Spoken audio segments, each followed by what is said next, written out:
కలిసి పూనాలో నేను బాప్తిసం తీసుకుంటాను, క్రైస్తవుడిగా మారతానని ముందుకొచ్చారు.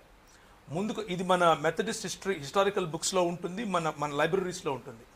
ఆయన ముందుకు వచ్చినప్పుడు అక్కడ ఉన్న బిషప్ గారు, జస్ట్ బికాస్ మెథడిస్ట్ బిషప్ గారు, ఆ ప్రాంతంలో మెథడిస్ట్ సంఘాలే ఉంటాయి మీకు తెలిసినవే, సో వారు నెహ్రూ గారి యొక్క ఇన్ఫ్లుయెన్స్లోనికి వచ్చి ఎడ్యుటేషన్స్ ఎక్కువ అవుతాయి అని అన్నప్పుడు గాంధీ గారు నేను సత్యాగ్రహం చేస్తాను, నువ్వు తీసుకుంటే ఏ మతమైనా తీసుకో, భారతదేశంలో పుట్టింది తీసుకో, కానీ బయట నుంచి వచ్చిన మతం తీసుకోవద్దు అన్న ఆలోచనలో ఆయనకున్న హిందుత్వాన్ని రుద్దారు గనుక ఈయన నేను ఇంకా పట్టుబట్టారు, నేను గ్యారంటీకి క్రైస్తవుని అవుతానని.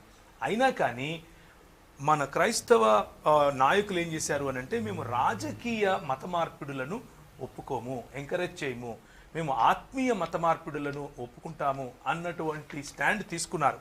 ఆ రోజు ఆ స్టాండ్ తీసుకున్నారు కాబట్టి ఈరోజు క్రైస్తవులకు అంబేద్కర్ గారి యొక్క అనుచరులు దూరమయ్యారు. ఇది చాలా బాధ.